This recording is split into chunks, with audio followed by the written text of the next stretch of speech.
The Phillies take 2 out of 3 from the Yankees, failing to win Game 3 and sweep this three-game road set, but nonetheless, a pretty solid series besides Game 3.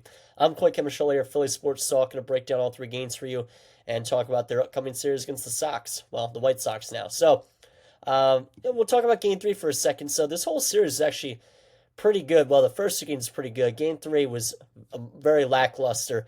Um, the Yankees have been struggling with finding some bats. Aaron Judge, he goes out of the lineup with a flexor strain in his elbow.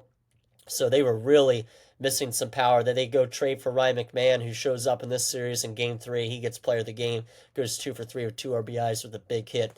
And we had Zach Wheeler on the mound for a potential sweep in this game. Just couldn't get it done. It really wasn't Zach Wheeler's day. Kind of an uncharacteristic start.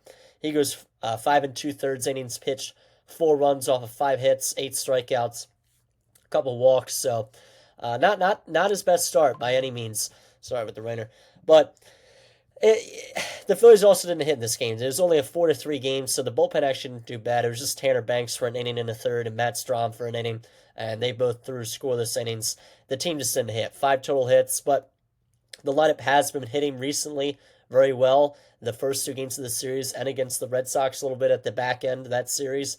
The big thing here, the reason why we lost was our top 3 hitters, Turner, Schwarber, and Harper. They combined to go 0 for 12, and those 2 or 3 guys have been on an absolute tear recently. So that was the big thing. But Castellanos, he hit a solo homer in this game. So did Otto Kemp, and JT Realmuto and Mundo Sosa. They both had a hit, but those were the Phillies' only other hits in this game. Besides those couple solo homers, Otto Kemp, he had a 2-hit day, actually. I failed to mention that. So a solid day there. Lineup struck out 12 times, but again, it was just those top 3 guys. They had an off day, and that's not the end of the world with the way that they've been hitting recently. So nothing to be too concerned about. The Yankees, they didn't really hit much either. They just had 6 hits. So low scoring game in the Game 3 of this series. Rodon for the Yankees, he threw 5 1/3, gave up 3 runs. Struck out 8, so not a bad start there for Rodon, and then the bullpen held it down for the Yankees, not giving up a run. So, a tough Game 3 in this set. Phillies go to 60-45. I'll talk about Games 1 and 2 pretty fast. Game 2, Phillies won 9-4. This was an awesome game for the Phils. JT Realmuto got the Phils started with an RBI single in the first, and then Bryce Harper hit a solo shot in the third to make it 2-0.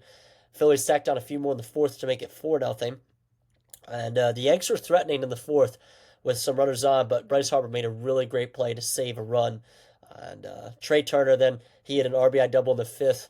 He was really hot going into coming into Game 3 of the series. And Mundo Sosa hit a 2-run shot in the seventh to make it 7-1. And then Kyle Schwarber continues just to rake. 2-run double to make it 9-1 Phils, and that's all scoring wise. And this is kind of interesting. The bullpen in the back half of this game, I mean, these were just, wasting innings or just trying to get innings out of some guys since this game was not competitive past the seventh. Alan Ronhell and Daniel Robert in the bullpen for the Phillies. They both gave up a couple meaningless runs, but still, those are your mop-up guys right now. I just thought that was kind of interesting. Ranger Suarez, not his best day, but he escaped some severe damage. Made a pretty good start. 5 2/3, 1 run, 7 hits, 8 strikeouts. So everyone on the lineup besides Johan Rojas recorded a hit in this game, and Trey Turner, Kyle Schwarber, JT Realmuto, Max Kepler, and Brandon Marsh all recorded multiple hits. And the team was 3 for 19 with runners in scoring position, but they scored 9 runs, so you can't really complain about that. Just Bryson Schwarber continued to absolutely rake. And I want to make another point, and I have it on my phone here because I forget the exact number. This is going into Game 3 of the series. Kyle Schwarber, he reached 1,000 career hits. Actually, it was going into Game 2 of the series. He reached 1,000 career hits. 319 of those were home runs, and 498 total of his 1,000 hits have been extra base hits. So nearly half of his hits in his career have been for extra bases, which is crazy. And it's not like he's only hitting for power. He's hitting 255 on the season as well. So just a crazy career so far from Kyle Schwarber. He could be a potential offer, And if his batting average was a little bit higher, he'd probably be mentioned a little bit more in MVP conversations this year. It's not completely out of range yet. It's probably going to be Shohei again, which it is what it is going to be. But regardless, so talking about Game 1 real fast. Phillies won Game 1 12-5. Cody Bellinger and Austin Wells both hit solo shots in the first to make it 2-0, and I thought this series was going to go haywire really fast. But then Kyle Schwarber got a hold of one to tie it in the fifth at 2-2. Stanton hit a solo shot in the sixth off Walker to make it 3-2 Yanks. But then Nick Castellanos tied in the seventh off Weaver with an infield hit to make it 3-3. And JT came up huge with a 3-run shot off Weaver in that same inning to make it 6-3 Phils. Jordan Romano, kind of in the story, he serves up a hanger to Anthony Volpe for a solo shot. Game gets tied again. The bullpen getting close to giving away the lead in the seventh, but of course, Schwarber hit another 2-run bomb in the eighth to make it 8-5. It was 115 miles per hour off the bat. It was a laser. So, Phillies broke it open in the ninth with 4 more runs, and this game was over. Really promising game one. I was feeling good after that one. The bats continued to hit and hit well. Schwarber, 2 home runs. Turner, 4 hits. Cassie and Ramuto both had 2 hits. 14 team hits and 5 for 15 with runners in scoring position. And Taijuan Walker gave the Phillies a serviceable start from a day 5 starter. 5 2/3 innings, 3 runs, 6 hits, 3 Ks.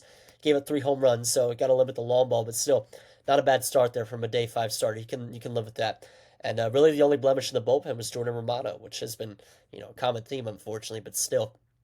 So again, a pretty solid series. We're making some serious progress with the bats. It has been reported that the Phillies have some serious interest in Eugenio Suarez. That would be big time. I'm not sure what it's going to cost. Maybe Mick Abel, maybe something else, maybe, I don't know. I really don't know. I don't know their asking price, but apparently I have got a good feeling that the Phillies are going to get him. I really do. So trade deadline is coming up. We'll see what the Phillies do. Again, I'll make some podcasts breaking down what the Phillies do at the deadline, and I'll have one out after this series against the White Sox. So upcoming series against the Sox, Christopher Sanchez versus Davis Martin, Game 1 tonight. Game 2, Jesus Luzardo versus Jonathan Cannon. And Game 3, Taijuan Walker versus Adrian Hauser. So, the Phillies, it's a team that they should beat. This team they should beat up on. Sox are 38 and 68. So we'll see what has to happen. But in the standings, not as good of news. The Mets are white hot right now. They've won 7 in a row.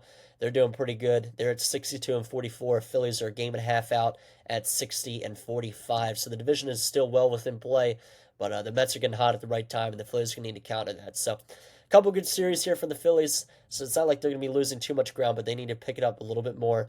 And realistically, you want to sweep here against the White Sox. But I guess you can live with 2 out of 3 if you go 2 out of 3 both times on the road. But you really want to sweep this series, honestly. So, yeah, that's going to do it. I'll be back in a couple of days to recap the series against the Sox, or if there's some big-time news, I'll talk about a trade. Thank you guys for listening.